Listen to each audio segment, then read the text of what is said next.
Istri saya begitu Pak, kalau mau keluar rumah. Jabat tangan dulu. Jidat lagi. Kanan lagi satu. Kiri lagi. Ini agak lama sedikit. Istri saya Pak, halal. Halalan toyiban. Tepat tanggal 12 Rabiul Awal. Hari Senin, tahun ke-11 Hijriah. Rasulullah demam. Kemudian datanglah perintah Allah untuk mencabut nyawa beliau. Sampaikan kepada malaikat Jibril, Jibril, kau turun ke muka bumi, cabut rohnya Muhammad dengan catatan, tanya dulu. Kalau dia mau, laksanakan. Kalau tidak mau, tunggu sampai dia mau. Turunlah 4 malaikat. Jibril, Israil, Mikail, Israfil. 4 malaikat turun. Ketika sampai di depan pintu Rasulullah, malaikat mengetuk pintu. Assalamualaikum warahmatullahi wabarakatuh ya Rasulullah. Kedengaran jawaban, Waalaikumsalam warahmatullahi wabarakatuh. Anak Rasulullah Fatimah membuka pintu. Lalu Fatimah berkata, tidak ada tamu ya Rasulullah. Lalu Nabi menjawab, dia sudah ada di sampingku. Dia adalah malaikat pencabut nyawa. Lalu malaikat pencabut nyawa ini berkata, ya Muhammad, saya diperintah Allah untuk mencabut rohmu hari ini. Kalau kau mau, menurutmu bagaimana? Apa jawaban Nabi? Wahai malaikat, seluruh nabi dan rasul sebelum saya, dari Adam sampai Isa alaihi salam, setelah mereka melaksanakan tugas, mereka pun menghadap kepada Allah. Hari ini aku siap menghadap kepada Allah. Tapi tolong berikan saya berita gembira yang enak di telinga saya sebelum saya menghadap kepada Allah. Jibril maju dan berkata, ya Muhammad, kalau ada dosa dan kesalahanmu, Allah telah mengampuni semua dosa-dosamu.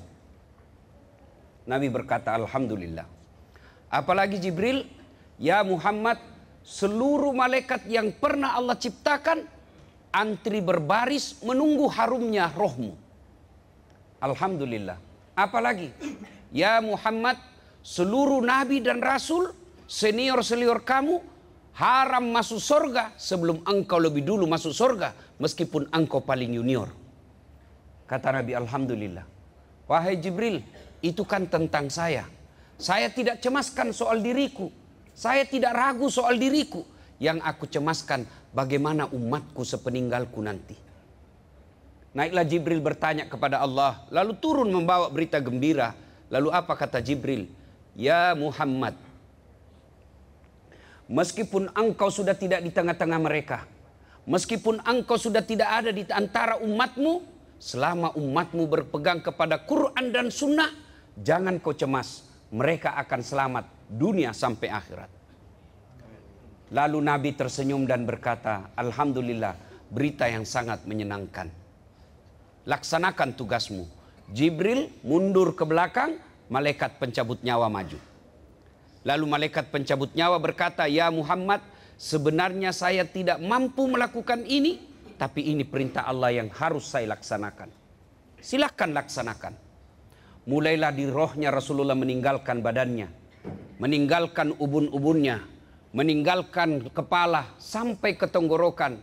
Sesak dada Rasulullah, keluar biji-biji keringat. Lalu Rasulullah sallallahu alaihi wasallam kemudian menghembuskan napas terakhirnya. Itulah cintanya Rasulullah. Apakah cukup sampai di situ cintanya Nabi kepada umatnya? Tidak. Pun hadis menjelaskan, ketika hari kebangkitan tiba, hari kiamat sudah terjadi, proses kebangkitan dimulai. Manusia yang pertama dibangkitkan dari alam kuburnya, Rasulullah Muhammad sallallahu alaihi wasallam. Allah perintahkan kepada malaikat Jibril, Jibril, kau cari makamnya Rasulullah, bangkitkan dia. Dibangkitkanlah. Dengan izin Allah Jibril mencari, tentu agak susah. Dengan izin Allah, makam Rasulullah menimbulkan asap. Lalu naiklah jasad Rasulullah. Dan jasadnya Rasulullah sama ketika beliau hidup. Bodi Rasulullah, badan Rasulullah dijamin oleh Allah, cacing dan tanah haram merusak tubuh Rasulullah. Seperti ketika hidupnya. Beliau bangkit, dia gosok matanya, begitu buka ada Jibril di depannya. Dan beliau berkata, Ya Jibril, hari apa ini?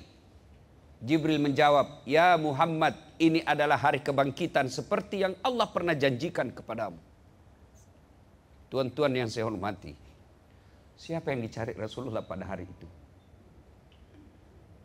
Apakah beliau mencari bapaknya? Tidak. Beliau tidak pernah melihat wajah bapaknya, tapi tidak berkata, mana bapakku? Apakah beliau mencari ibunya yang hanya 2 tahun bersamanya? Tidak. Apakah beliau mencari Khadijah, istrinya yang paling dicintai? Tidak. Apa kata Rasulullah? Ya Jibril, kalau ini hari kebangkitan, aina ummati? Mana umatku? Mana rakyatku? Begitulah cintanya Rasulullah kepada kita. Saudaraku,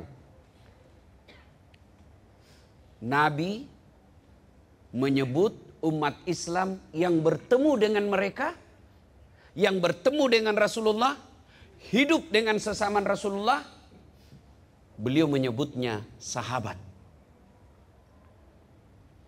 Tapi Nabi pernah bersabda, aku rindu kepada saudaraku. Nabi bertanya, siapa di antara umat, siapa di antara hamba Allah yang paling menakjubkan imannya? Siapa di antara hamba Allah yang paling menakjubkan imannya? Kata sahabat, para malaikat. Kata Nabi, bukan. Bagaimana mereka tidak beriman dan beriman kepada Allah dan saya? Mereka menerima wahyu. Mereka ketemu dengan Allah. Mereka bisa komunikasi langsung dengan Allah. Ya wajar kalau mereka beriman kepada Allah dan Rasulnya.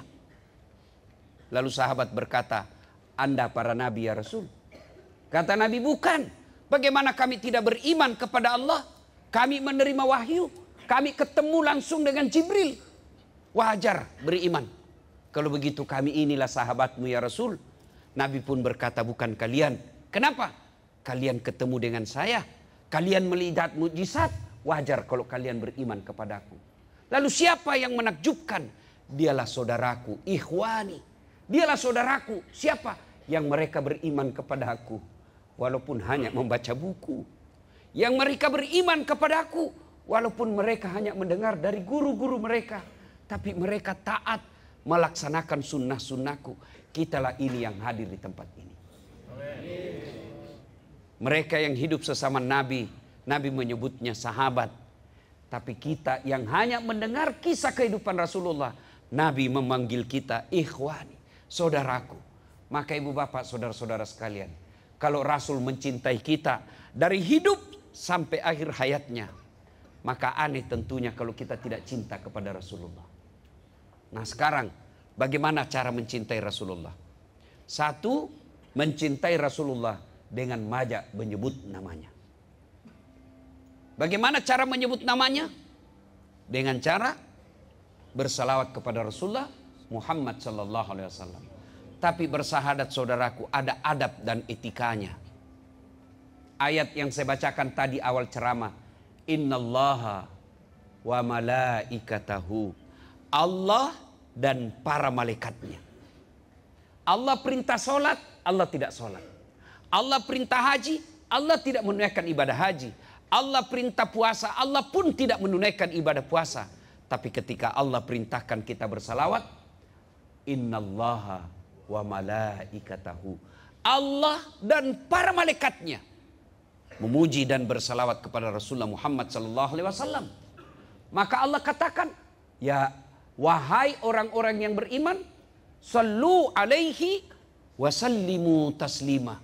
Bersalawatlah kalian kepada Rasulullah dengan sebaik-baik salawat. Bukanlah sebaik-baik salawat Anda bersalawat sambil merokok. Sallallahu alaihi wasallam. Bukanlah itu bersalawat dengan adab. Bukanlah bersalawat dengan berkhidmat kepada Nabi. Anda salawat sambil siaran langsung. Sallallahu Muhammad sallallahu. Kalau cinta kepada Rasul, perbanyak bersalawat. Saudaraku, kalau Anda punya tekanan pekerjaan, coba panggil kekasih Allah. Kalau Anda punya tekanan rumah tangga, coba datangkan kekasih Allah. Ya Nabi, salam alaik. Ya Rasul, salam alaik. Ya Habib, salam alaik. Salawatullah alaik. Ambil momen-momen yang khas. Ambil waktu-waktu mustajab. Ambil waktu-waktu spesial. Sepertiga di akhir malam. Anda mengadu kepada Allah. Supaya aduan Anda cepat dikabulkan. Sebut kekasih Allah. Yang Allah sampai dalam hadits qudsi Allah jelaskan. Andai bukan karena engkau Muhammad, saya tidak ciptakan dunia dan isinya. Begitu cintanya Allah kepada Rasul. Allah katakan, andai bukan karena kau kekasihku ya Muhammad, saya tidak ciptakan dunia dan isinya. Maka saudaraku, kalau ada masalah dalam pekerjaanmu, jangan kau curhat di WhatsApp. Jangan kau curhat di Facebookmu. Ya Allah, ringankan beban hidupku. Sibuk betul Tuhan mau baca statusmu. Bagaimana caranya Ustaz? Yuk datang bangun sepertiga di akhir malam. Kenapa sepertiga di akhir malam? Karena itu waktu spesial.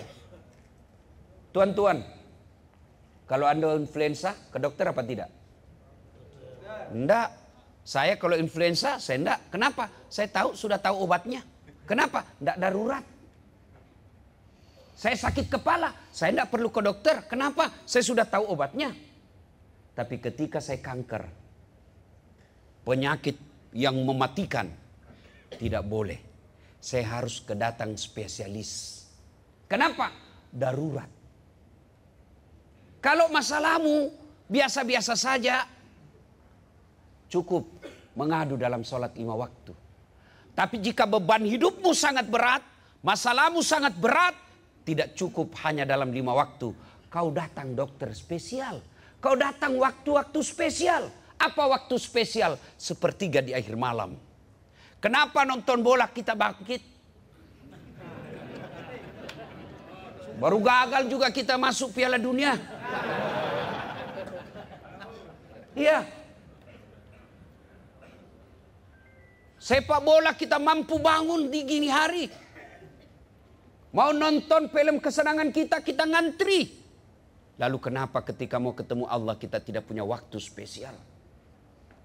Bangun sepertiga di akhir malam. Wa minal laili fatahajjat bihi. Bangunlah engkau sepertiga di akhir malam. Salat tahajud. Tatajafa junubuhum anil madaji yad'una rabbahum. Ila akhir ayat. Tanda orang-orang yang ingin mendapat kasih sayangku, mereka jauh perutnya dari tempat tidurnya di malam hari. Untuk apa? Mereka mengadu kepada Allah. Maka ibu-ibu, kalau ada suami macam-macam, tak perlu kau periksa HP-nya. Kau periksa HP-nya, dia kasih kau HP, ternyata ada HP-nya yang disembunyi satu. Kenapa kau tahu Ustaz? Saya pelakunya.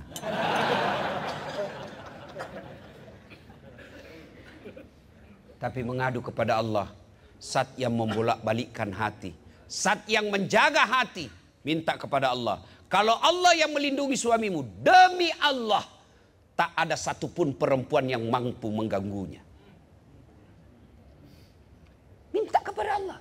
Saudara-saudaraku, perkara pekerja di sini, ada beban pekerjaan yang sangat berat. Kau bangun mengadu kepada Allah. Dan saudaraku, kalau ada masalah jangan terlalu risau. Karena tidak ada orang yang tidak ada masalahnya. Mana ada manusia yang tidak ada masalahnya. Ini depan saya ini saya lihat nih Pak. Muka-muka penuh masalah semua Pak. Iya toh. Ini pegang, ini rumus kehidupan saya. Ini kalau Bapak pegang insya Allah masalah tidak jadi masalah. Pegang rumus ini. Pak, Bu, masalah di dunia itu hanya 2. 1, masalah yang tidak bisa diselesaikan. 2, masalah yang bisa diselesaikan. Masalah yang tidak bisa diselesaikan, ndak usah kau pikir. Kenapa? Biar kau pikir ndak selesai juga. Yang kedua, masalah yang bisa diselesaikan. Masalah yang bisa diselesaikan, ndak usah kau risau. Kenapa? Pasti selesai. Iya toh? Kalau ini kau pegang rumus hidup, ndak ada masalah Pak. Iya kan? Tapi ketika ada masalahmu yang berat, kau ngadu kepada Allah. Minta pertolongan kepada Allah. Dan hebatnya Allah, Pak, kalau berjanji pasti dikabulkan. Kalau mengancam belum tentu. Kalau Allah bilang saya kasih masuk kau neraka, belum tentu. Bisa jadi Allah memberikan ampunan. Tapi kalau janji Allah, pasti Allah tunaikan. Apa janji Allah soal permohonan? Ud'uni astajib lakum. Berdoa kau kepadaku, pasti saya kabulkan. Minta kepada Allah. Coba, tidak usah jawab saya, Pak, ya. Jawab dalam hati masing-masing. Ketika Bapak menghadapi himpitan hidup dalam hidup ini, ada masalah, pernah tidak Bapak amalkan ini? Bangun sholat hajat, menyebut Nabi sebanyak-banyaknya, mengadukan nasib kita kepada Allah. Kira-kira pernah, Pak? Saya kira mungkin ada 1 di antara 1000 teman. Yang banyak ada masalah, curhat sama teman.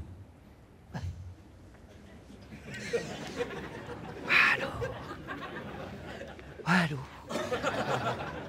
Kenapa kita kerja kayak robot? Dan istirahat, pret. Saudaraku, yang kerja di sini bersyukur, Pak. Gajimu paling rendah 6 juta. Nih. Kau tengok nama saya itu. Oh, saya nggak ada gelarnya.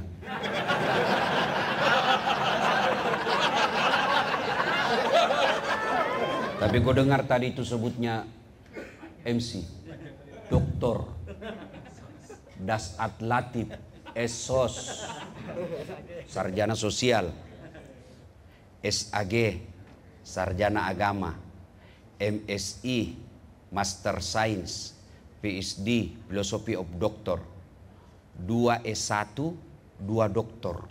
Doktor 1 dalam negeri, doktor 1 luar negeri. Dan semua ijazahnya asli.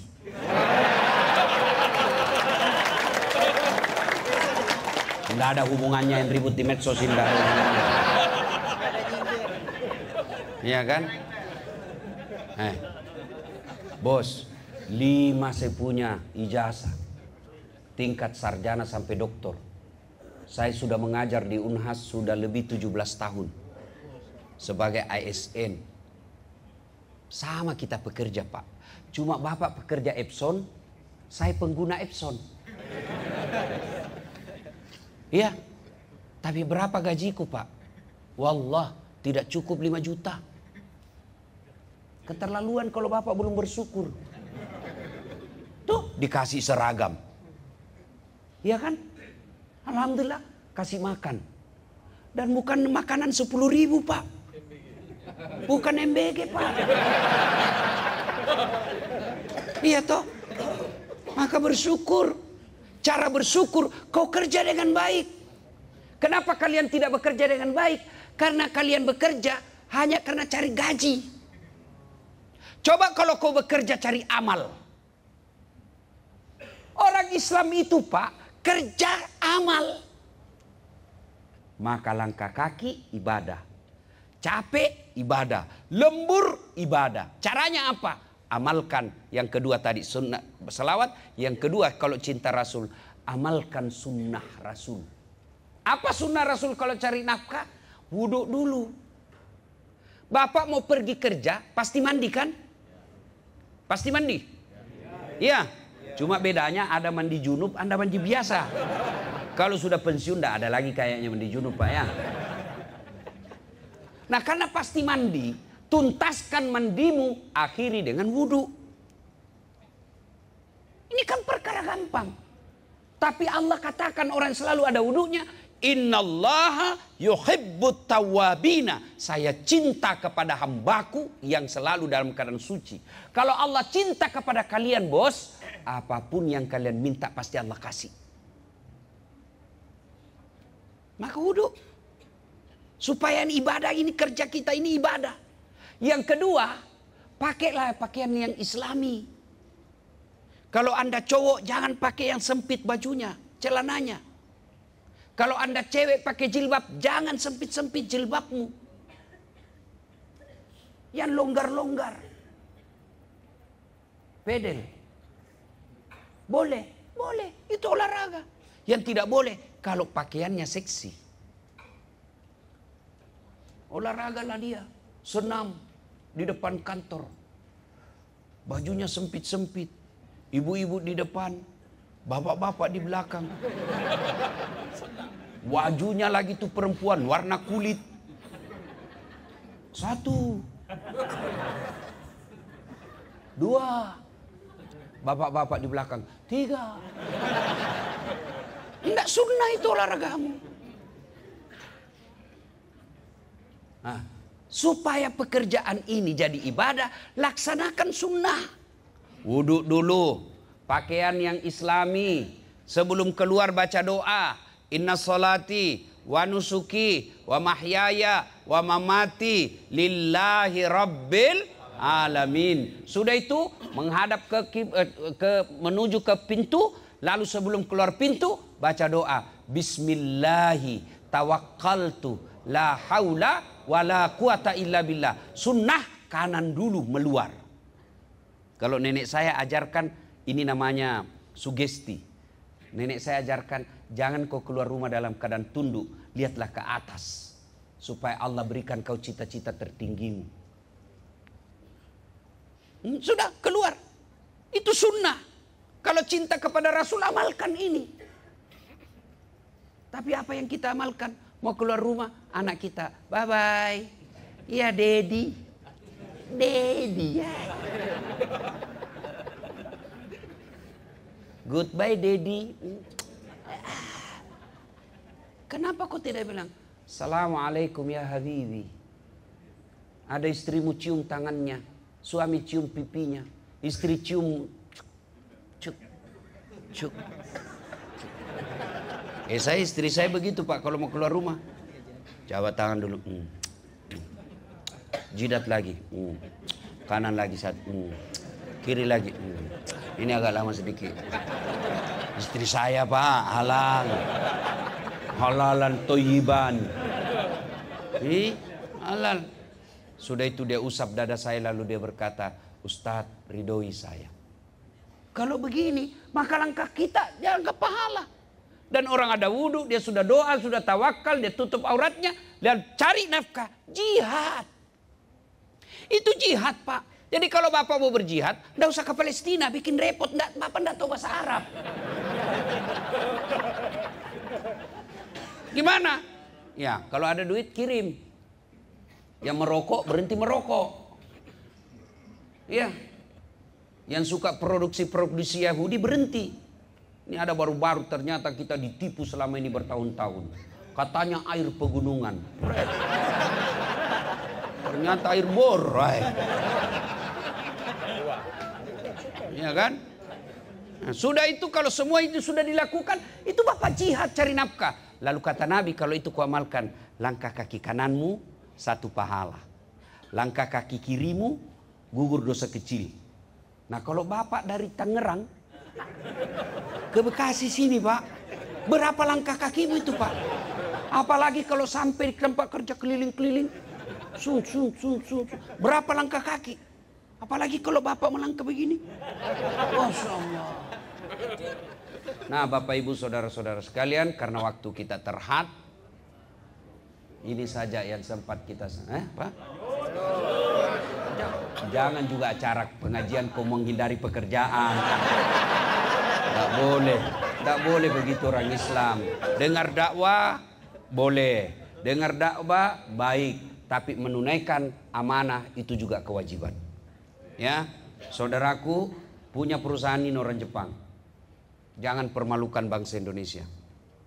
Kerja yang baik. Jangan kerja karena cari uang. Karena kalau kau kerja cari uang, di akhirat kau tidak dapat apa-apa. Mana pahalaku? Ini pahala Epson Pak, banyak pahalanya. Kalau Bapak bekerja supaya orang yang kuliah, orang yang belajar agama gampang ngeprint. Itu jihad. Maka jangan kerja asal-asal. Bayangkan kalau Bapak punya print, sampai tangannya Ustadz Dasat Latif. Saya pakai ngeprint. Contoh. Iya kan? Ternyata print itu dibuat oleh sedulur-sedulur, dibikin oleh saudara. Selama printer ini saya pakai untuk kepentingan dakwah, Bapak juga dapat pahala. Itulah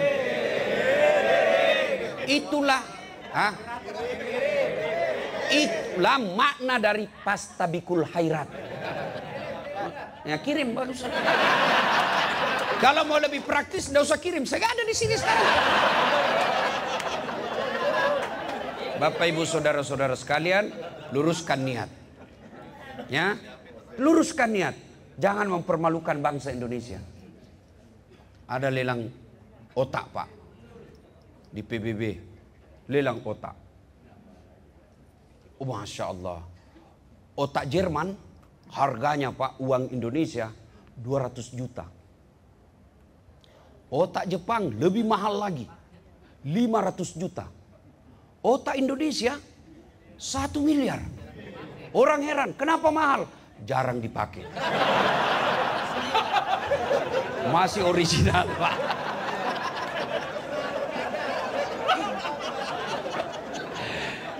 Bapak, Ibu, saudara-saudara sekalian, terima kasih undangannya.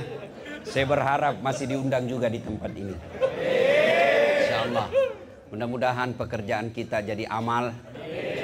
Anak-anak kita jadi soleh dan soleha. Istri kita menjadi istri yang taat kepada agama dan taat kepada suami. Lebih dan kurangnya mohon dimaafkan. Dari mana datangnya cinta? Tunggu dulu. Bilang cakep. Dari mana datangnya cinta? Dari Facebook turun ke WA. Dari mana datangnya kecewa? Setelah ketemu ternyata berbeda. Terima kasih. Usikum wa nafsi bitaqwallah. Fastabikul khairat. Assalamualaikum warahmatullahi wabarakatuh.